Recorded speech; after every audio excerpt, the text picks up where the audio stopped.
that time for us to say the will. Run-DMC and Jam Master Jay.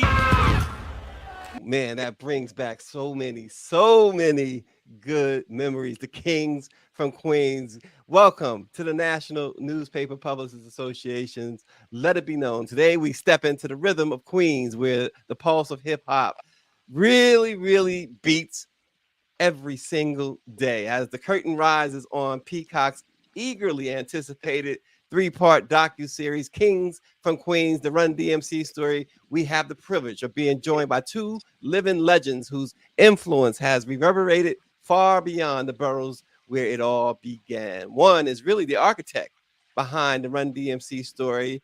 The other is a revered superstar who not only produced hit records for himself, but also for others, including Run-DMC. And when Run broke into the game, they used to call him, he was known anyway, as this man's son. The documentary Kings from Queens premieres on Thursday, February 1st, and tells the journey of the pillars of hip-hop royalty, Run-DMC. From the group's groundbreaking impact on the musical landscape, the fusion of hip-hop with rock, and the iconic collaboration of Walk This Way, to Russell Simmons' expansive career that transcends music into the realms like fashion, film, and activism.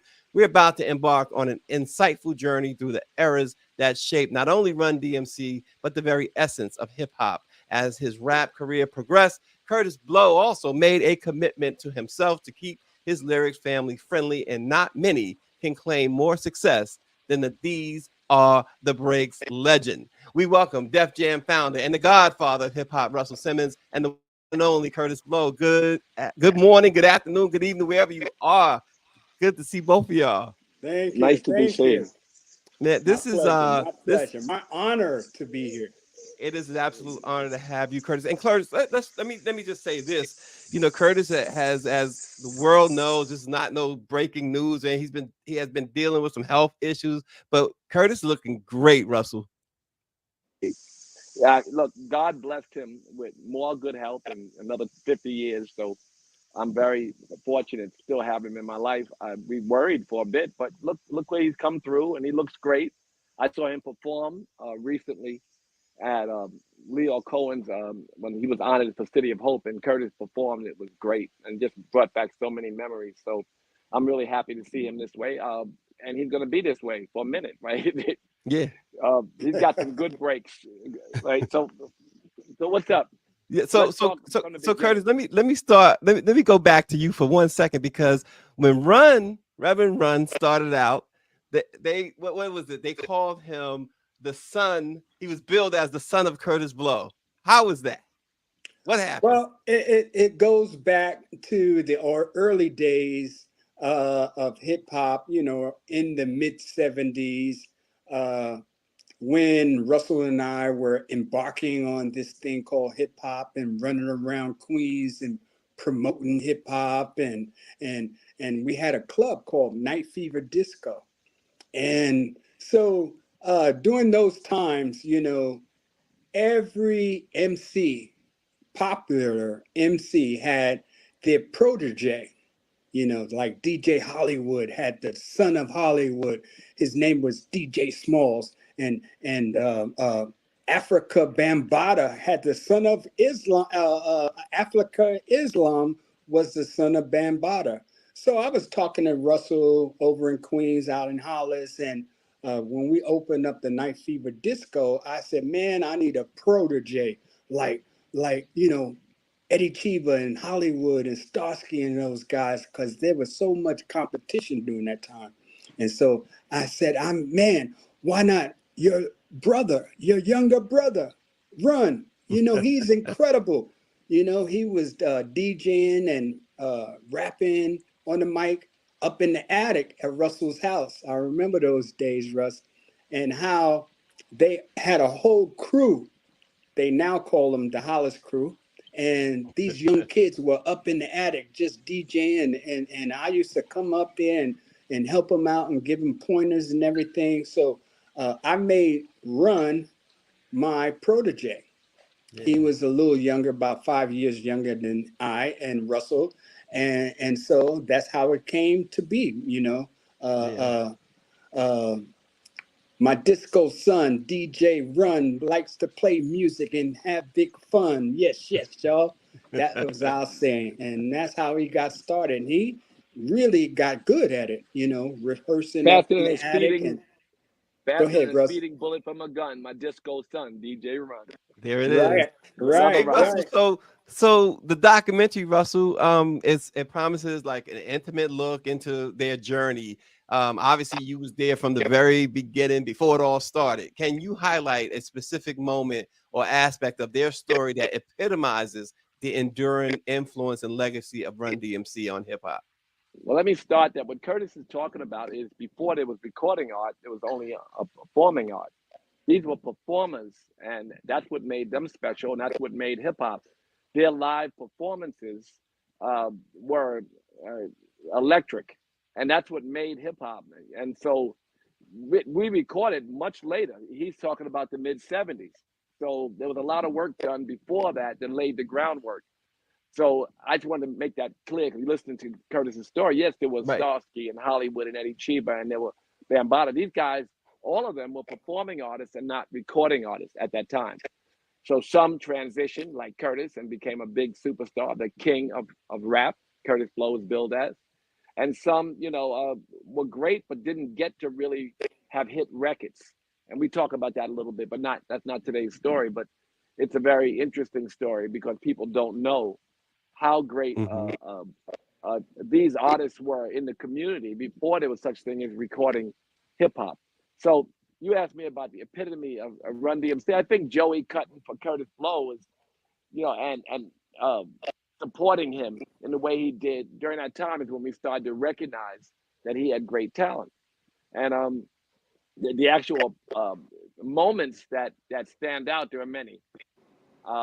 I can't, them performing at Live Aid and what they Yeah. said, stepped on stage, Live Aid, the the preacher gave and the poor got paid. I mean, all of the fact that they spoke about uplifting and being in philanthropic and social and political spaces. I got the right to vote and will elect. Other rappers can't stand us and give us respect. I mean, these kind of things, and Curtis Blow as well. They were so upbeat and inspired, and they meant so much to the community. So there are many moments like that, and Curtis has had many as well. So I Yeah. don't know that I have one particular moment that epitomizes them. There were many. Now, I let me have one. just I have go one for ahead, you, Curtis. Russell. Yeah, Well, in 1979, so I had the opportunity to get the first record deal for MC, and it was a major label, Mercury Polygram Records. And so here I am, so happy. I'm going on tour. I'm performing around the country now with Run as my DJ, and he's cutting it up. He cut it up for me and come out and say some rhymes, and I would cover it up for him. It was an incredible the duo that we had. But what happened was, I was getting ready to go on the first nationwide tour called the 80 Platinum Tour, right? 1980. And it was our rest in peace, the manager of the Commodores, Ashburn, right? And Benny. Benny Ashburn, that's his name, right, right. And so I'm preparing for the tour, for this major tour, right?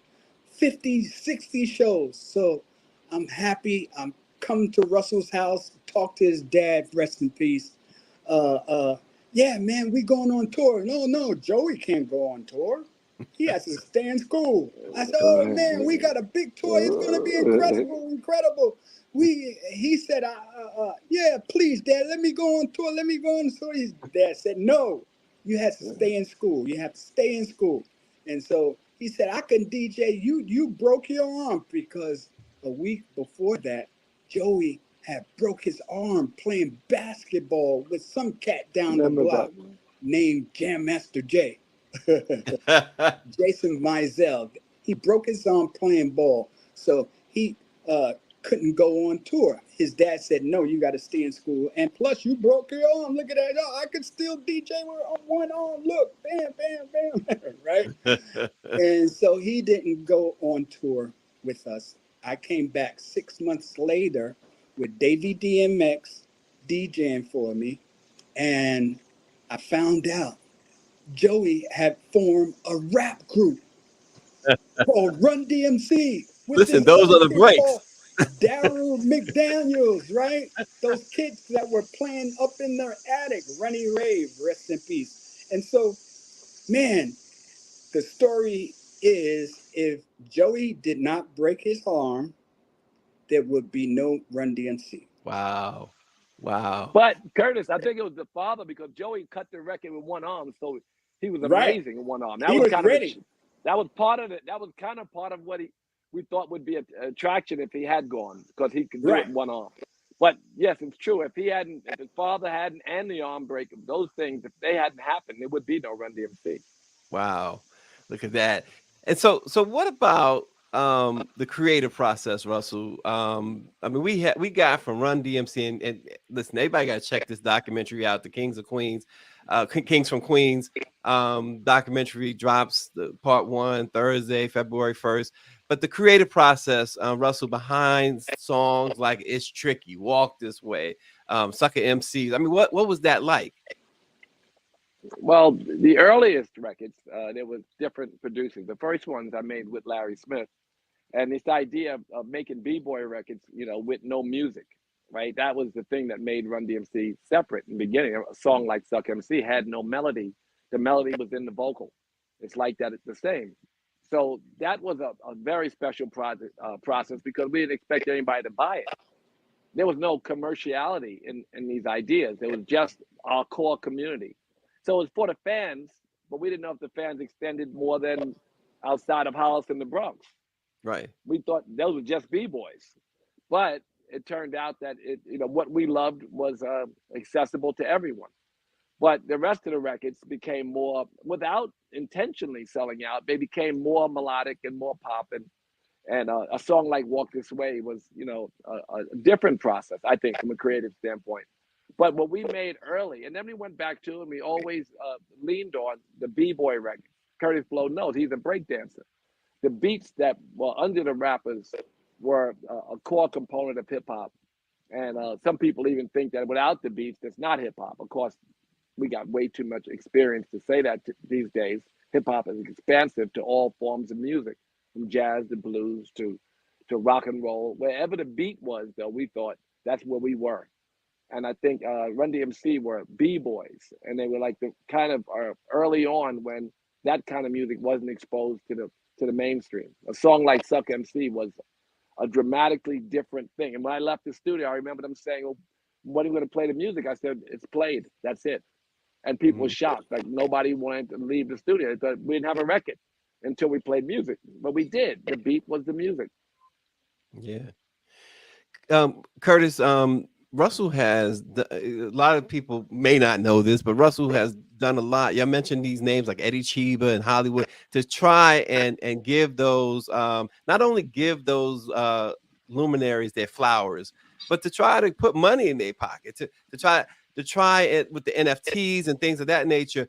How important, and we're gonna get back to Run DMC in a moment, but how important is that to Russell's considered the godfather of hip hop. I mean, Def Jam and all of that. It's like the Motown of hip hop. But how important is that to try and make sure, especially we just did the 50th anniversary celebration, to make sure that these folks who paved the way, Hollywood, Chiba, all those names y'all mentioned, how important is that? And what do you say about Russell's undertaking? Well, I'll say this, that I think that Russell can go home and sleep at night. There are a lot of people out there who made billions and hundreds of millions off the backs of hip hop and the culture and the artists that actually are the creative influences of the culture.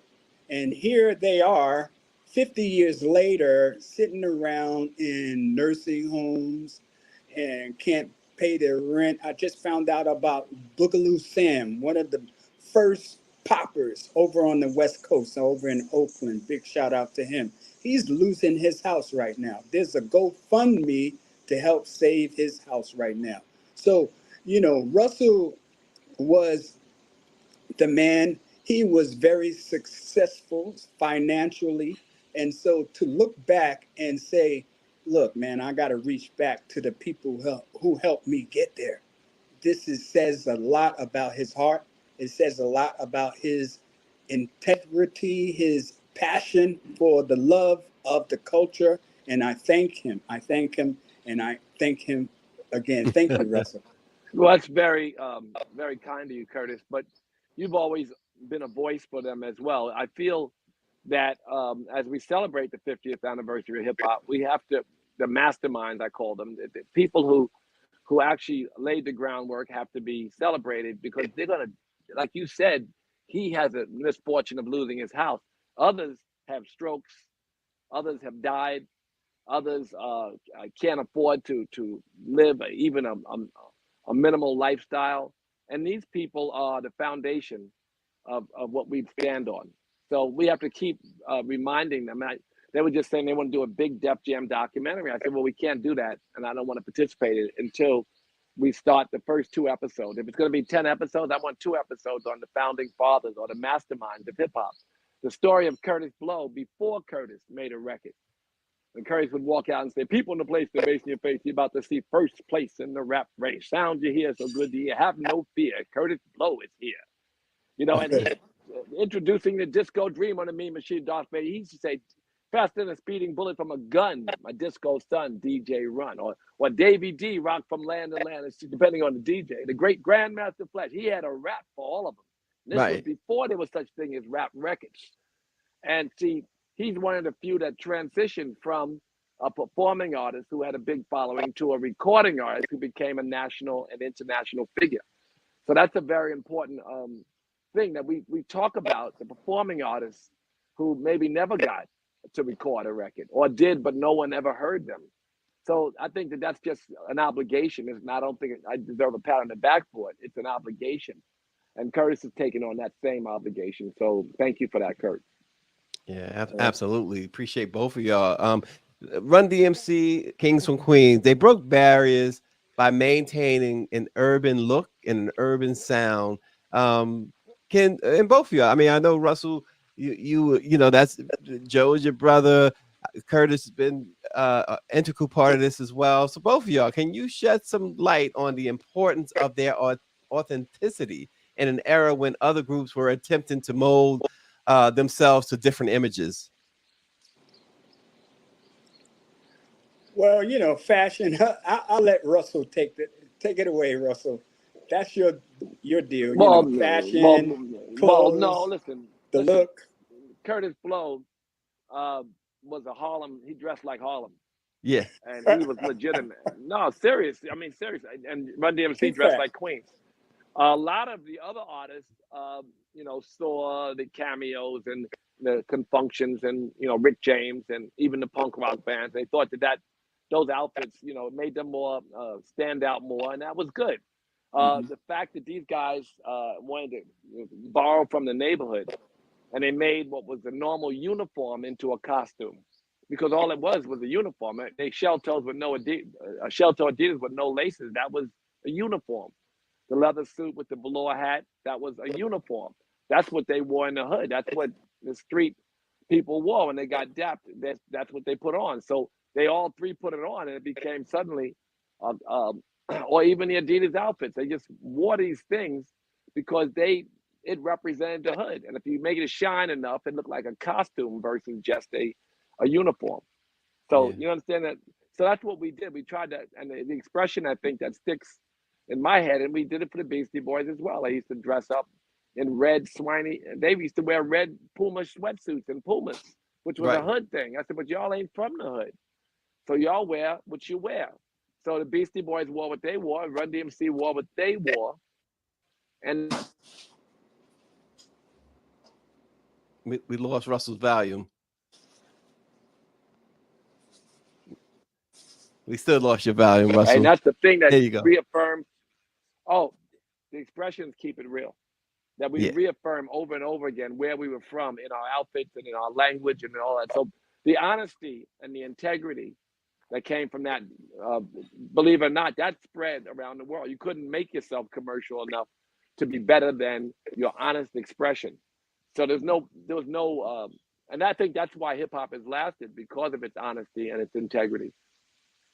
Kurtis, what did you see and all three of them, Run, DMC, Jam Master Jay, Jason, what did you see in those three guys that told you or possibly hinted to you that they were going to become someone that in 2024 we were going to be sitting here talking about a documentary about their careers and their lives? Well, I would like to say I think Run DMC is the greatest group in the history of hip hop so far, 50 years, right?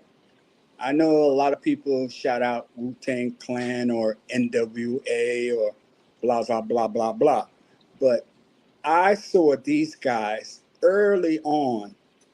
I remember them being on stage and how the crowd reacted to them and how they were really real on stage and tough and manly, and something that we needed in hip hop, because I'm out there, trying to love all the girls, right? And trying to Trying. be this American this American rapper, the rapper's rapper that doesn't spit out any profanity or no violence, or trying to keep it clean with integrity. But That's I made why a I way, pop shit like that. you know what I mean? He And did and say and that though, so Curtis. and, He and said, let me so tell you something. I gotta cut him off. He said, people who place the base your face. He said, Curtis Blow is my name. I'll do the playing, do the paying. Satisfaction guaranteed. You get no money back. And I could never be whack. And that's why I pop shit like that. A little profanity there. I'm sorry. but those were not my rhymes. That was Melly Mel, right? So here it is. I'm trying to have this integrity with hip hop.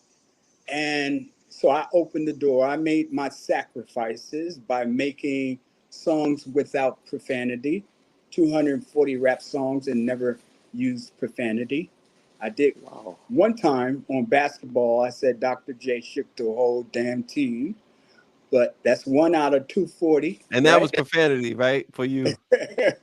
I didn't realize it. I never thought of it that way. I just thought Curtis Blow was just honest and he was Curtis Blow. Right, Well, right. okay. But Well, go ahead. And you were. But but go ahead. so those were the sacrifices I made because I knew that there was going to be a future in this thing called hip hop. And I met Reverend Jesse Jackson in Chicago back in 1980. He came up to me. He said, Curtis, you guys are the new icons and heroes of the community. And I want to tell you this, and you go back and you tell all of your friends or all your peers what I was just about to tell you. Now, you guys are the new kings, the new heroes of the community. But if you want this thing called hip hop to go far, Curtis, you gotta keep it clean. They will accept you if you keep it clean. So I went back to the Sugar Hill Gang and Grandmaster Flash and the Furious Five, and we sat down before we had our first national interview on Radio Scope. And I told them what Reverend Jackson had said. Yo, we are the heroes of the community, and we have, you know, responsibility to keep it clean because we can take it far, and the pop radio will play us, and it's gonna be all good. We have a future, right? And so right then we all agreed to keep it clean, and we established what we call a code of ethics, and that's what I stuck to my whole career. Uh, but I opened the door for people like Run DMC and Big Daddy Kane and Eric B. and Rakim and KRS One, who came forward after that and took it to the next level after Run DMC. So it's all good. I'm not mad at anyone. I want to shout out Russell because Russell, he's not telling you, he was a sociology major in college where we met. I was a communications major. So we hooked up, and he has the experience and the knowledge of the mass, the study of the masses. That's what sociology is, right, Yeah. Russell? Kind of, yeah. Yeah. It's Yeah. funny too because you know what? These are type of stories that go mostly untold when it comes to hip hop because, like you said, you were a communications major. Chuck D was a communications, mass communications. Russell sociology. There's a lot to be said about that because you both know that when hip hop, and especially in the '80s when it started to find a groove, mainstream media and politicians said, "Oh, it's just a fad. It will go away." But they didn't realize Right. what was really behind it.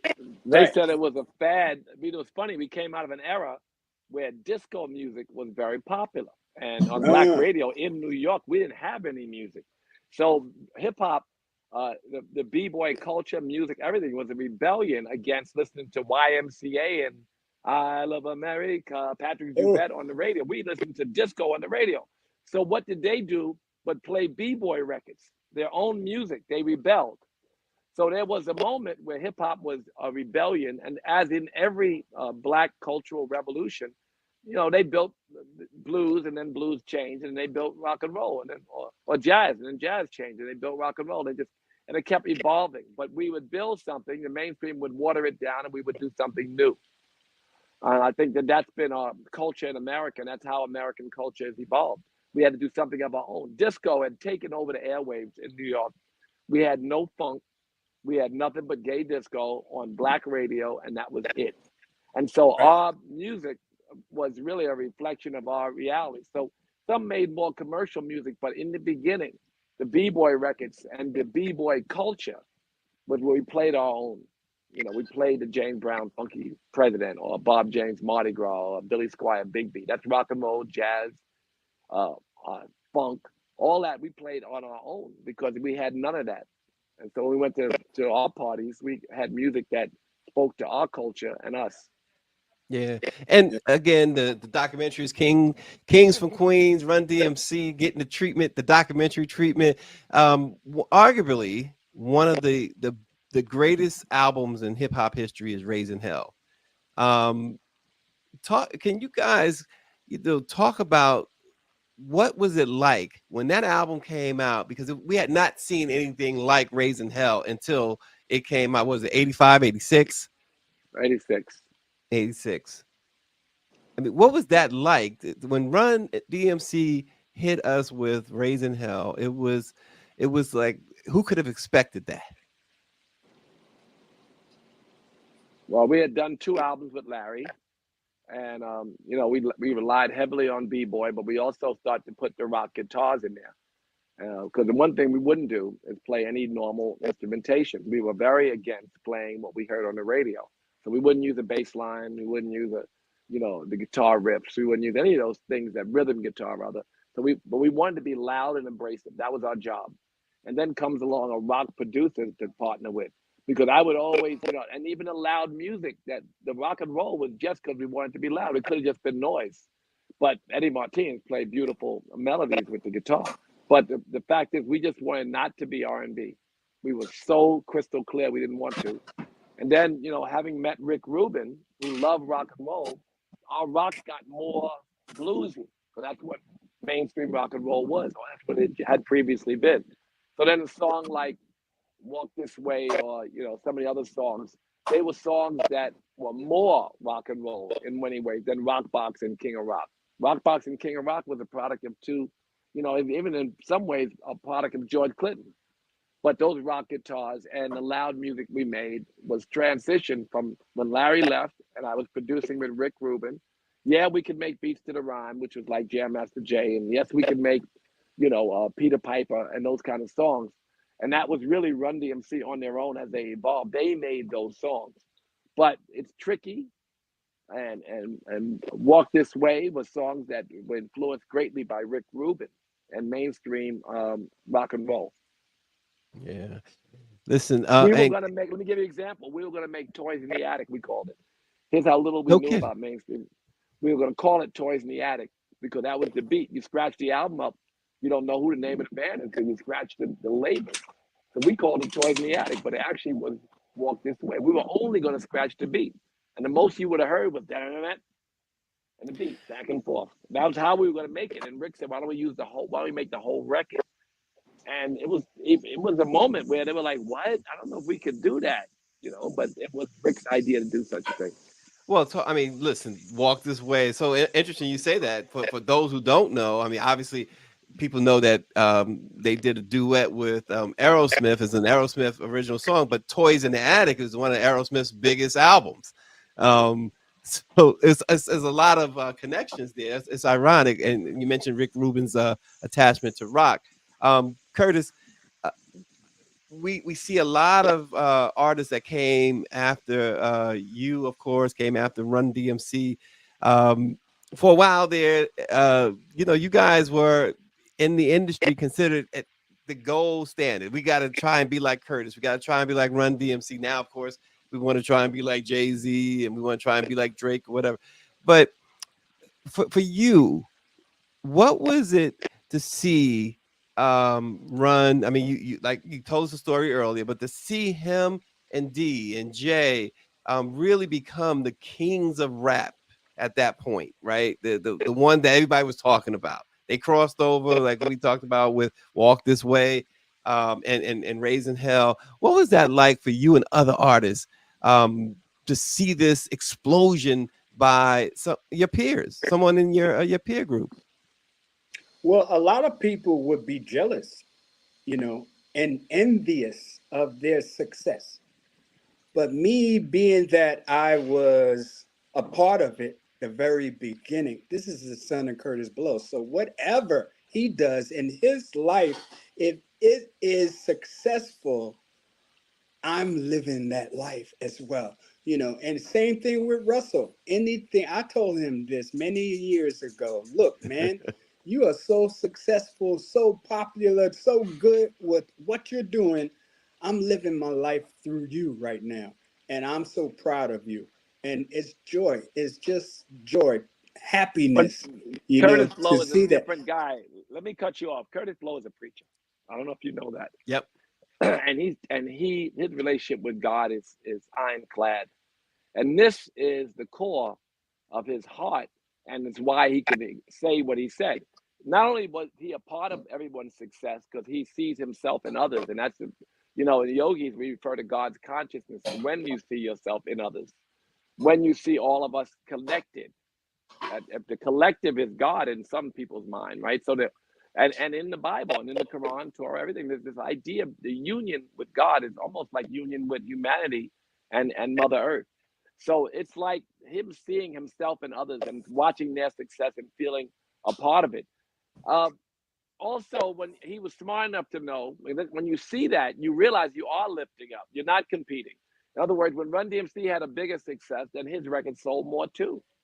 Right. When Run-DMC became mainstream, rap became mainstream, and all the artists who were successful in rap were elevated, some just by this. Yep.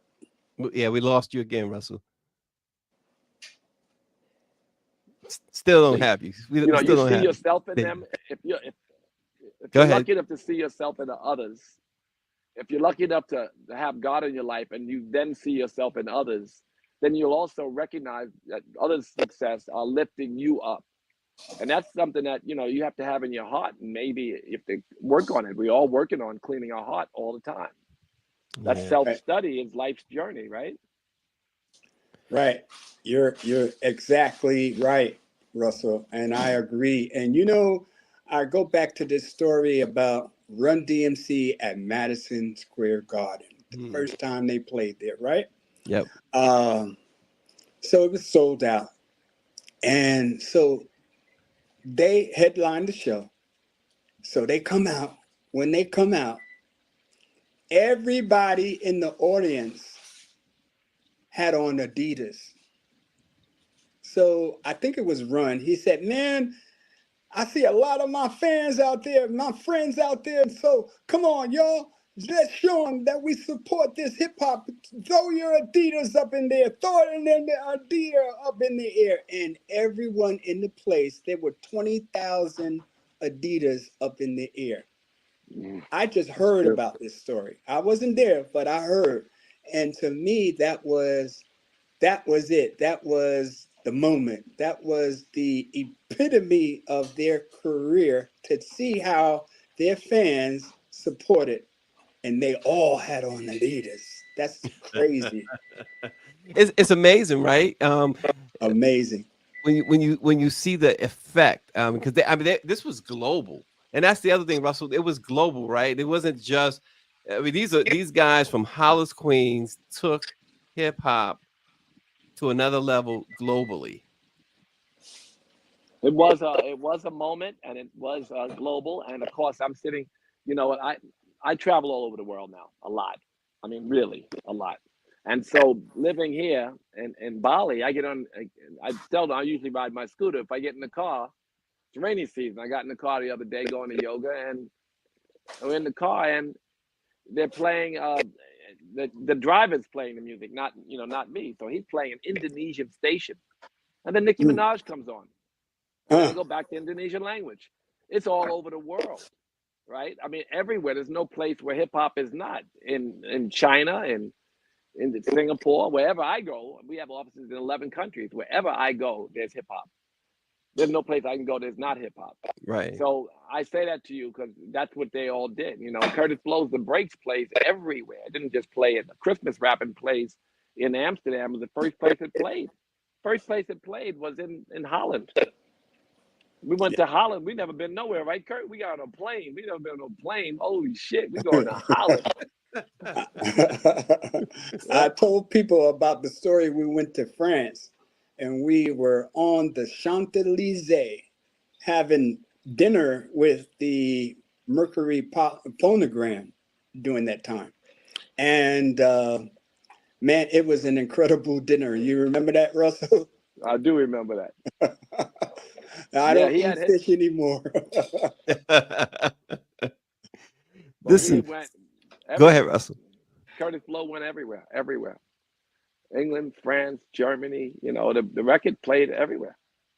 Yeah. But those first years, you were there with me. We traveled together. 81, we went all around the world, man. And it was incredible. Just seeing the world for the first time, going to places like Paris and London and Berlin and Hamburg and Frankfurt and, man, Japan, Tokyo. These places are incredible cities. Man, going to Italy and being, wow, at the Colosseum for the first time, straight out of Harlem, straight out of Hollis. And here we are. Wow. Yeah. Just amazing. These stories I will never forget. I tell my grandchildren now, the world is a beautiful place. You just see it. Yeah. See, we go back to what does Kurtis see? This is beautiful. This is because of his lens, his lenses.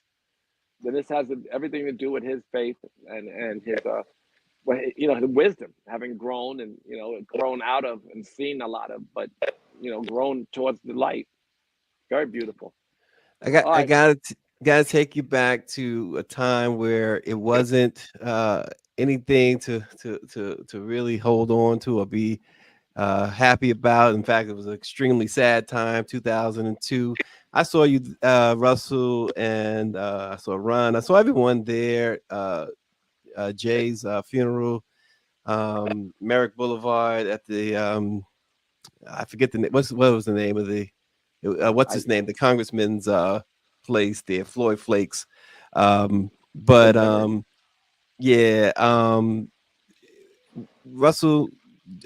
Kurt, when you heard the news that Jay was no longer with us, what was your initial reaction, and what was the words that came to your mind, to your heart? The Well, first thing that happened to me. Go ahead, Kurt. for me, it was shock, pure shock. Um, I mean, this was a young man. He was very vibrant. He was making moves. He was recording. He had his own studio, making albums. He got me a record deal, and well, not a record deal, but a job to record songs for basketball, for the NBA and stuff like that with the song Basketball. Man, it was incredible working with Jay. He was a supporter of Curtis Blow. He came to my fight when I was boxing one day. And wow, he showed up and he was in my corner rooting for me. And I was like, man, that's Jay, man. Jay came out. So, I mean, there's nothing but love that I always have for Jay. Um, it was like shocking to me to find out this young man, and I was hanging out with the girl who was there. Her name was Lydia High, and there was a big controversy about it and all this. And man, I wanted to stay away from that because I was trying to uh, get my ministry license, so I was going to church every day, and I just tried to stay away because my anger and anger management was not up to par during that time, and I was ready to go to war, uh, uh, but I had no one to go to war. Yeah. You And know, no before one we, knew who did it. That we just found out a yeah. few days ago, right? So Well, it was like, the trial has begun on these individuals who allegedly have murdered him, and one of the individuals, Curtis. Before we turn it to Russell and let him tell his give his reflections, is someone that was a childhood friend of Jay. mm, mm, wow, that's crazy. And I know all those that's kids. Yeah. life, man. It's crazy. It's crazy. Um, but Russell, what are you thinking? Well, no, I was sitting in a theater. We were doing previews for Deaf Poetry, and someone told me. I just got up and walked out, and I don't even remember where I went. I just walked out into the street for an hour or so, and I got in the car and I drove to Queens for no good reason. Um, it was a shocking moment, and like as Curtis said, he was like the leader of the group. He used to always say, like when Joey and D would get on a plane and take the first two best seats, and he had to go to the back. He said, "Y'all niggas is suckers." He would laugh, but he would always say, "Oh, y'all niggas is suckers." He always would be like the stand-up guy between them, and they like laughing about it because they know Jay was what a gracious and good person Jay was. So anyway, that's Yeah. I don't remember exactly, except that I know where I was. I was at the previews they call them before you actually launch a show, and I was at the theater and they were doing the performance, and I got walked out. Someone came and told me. And you mentioned too, Russell, and not to belabor this, but you mentioned too that you know the kids, know the individuals, and as we stated, one of them, at least one of them, is said to have been a childhood friend. If you had a chance to talk to these men today while they're on trial, what would you say to them, if anything? I don't know that I would have to say anything to them 20 years later. I don't know that you try people. I like to look at them now and know who they were, who they were 22 years ago and what they're, like people, all of us evolve. People change. 20 years ago, most things like that have statute of limitations because every cell in your body has changed 3 times. They say every 7 years, your entire body is reformulated, and some people's heart changes. Great number of us grow into, a more um, a better relationship with God or a higher perspective. So I don't know what to say to them, but I would say to all the young people who are suffering and ignorant regarding their purpose in life and things that really are the core of their happiness. If anybody knew that by not doing these things or by doing other things, happiness would set in, that life's only goal is happiness, and that certain things promote lasting and stable happiness, and other things have no bearing on or don't help with this quest. If every moment is spent trying to get a quiet, happy moment, right? Then that then that's uh, you buy. What bank robber said, "How'd it go? It went good." People always say it went good, right? So you gotta get people to know what good is and what really feeds their soul and lifts them up. So you just gotta keep reminding them it's right there in the Bible, the Quran, the Torah, the Yoga Sutras. It's right there. The prophets told us, so we forget. So I don't have to tell them what's in their church. Yeah. They have to realize it and move towards it. We got just a couple of minutes left, so I'm gonna just let you guys just respond to this for the last time. The documentary starts February 1st. What aspect of their story, Run DMC's story, do you believe when folks watch this documentary, what is going to resonate most with the audiences, especially those who might be just discovering who Run DMC was? Good question. I would say, man, this documentary should put them in the right place where they belong, which is at the top tier of this culture, of the pioneering culture, the uh, the ambassadors, the go-to guys. The blueprint of this culture is found in the career of Run DMC. Wow. That's a lot. Wow. I hope that people see it and understand a little bit more about the history. That Run DMC, as Kurtis said, is part of the blueprint of all of what has become after. But the idea of hip hop's honesty and integrity is found in them, and that they represented the hood. Everyone did. There were never moments where the culture, the collective, was trying to be pop. Whenever you had a pop record, they kind of denounced it. It was big, but then the artist didn't last. So the stability of hip hop lasted because of its integrity. Because these people kept their communities alive in their words and talked about what's good in their community. So Run DMC, I hope that they remind us of the history and why we're still here. Why is there still, a Kendrick Lamar? Why, what happened over these years to reaffirm our truth, so much so that we never lost our foothold as leaders in culture, in American pop culture. Hip hop is there because it never lost its truth. And instead of going towards the pop came to them. Yeah. Well said. Two legends. Listen, when they talk about the history of hip hop, the 50th anniversary of hip hop, there's absolutely no way around talking about these two men here today. The Godfather himself, Russell Simmons, and the legend, the king of rap, Kurtis Blow. And Kurtis, please, big up to Miss Walker, Miss Shirley. Tell her we really appreciate her as well. Thank you. And we appreciate her for keeping you with us. That's and right. that's for sure. Yeah, her right. prayers were felt.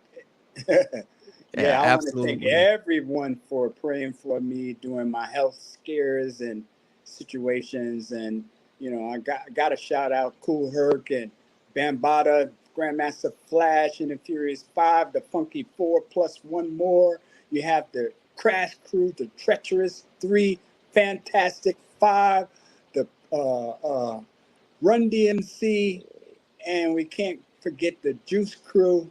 Yep. And all of them, Stetsasonic, all of these pioneers, these ambassadors of hip hop were there. And I thank you, and I thank you, Russell, for making it happen as well. Because I remember you boycotting the Grammys to get us a Grammy Award and a Grammy situation happening. So I thank you for your hard work as well. One of the greatest promoters and social media personalities, sociology major, study of the masses. He did it very successful, and I saw it happen with my own eyes, y'all. this guy is the man. I thank you too, Russell. Absolutely. Oh, that's a lot. But Curtis Blow, I love you so much. Thank you so much. Thank you, Stacy.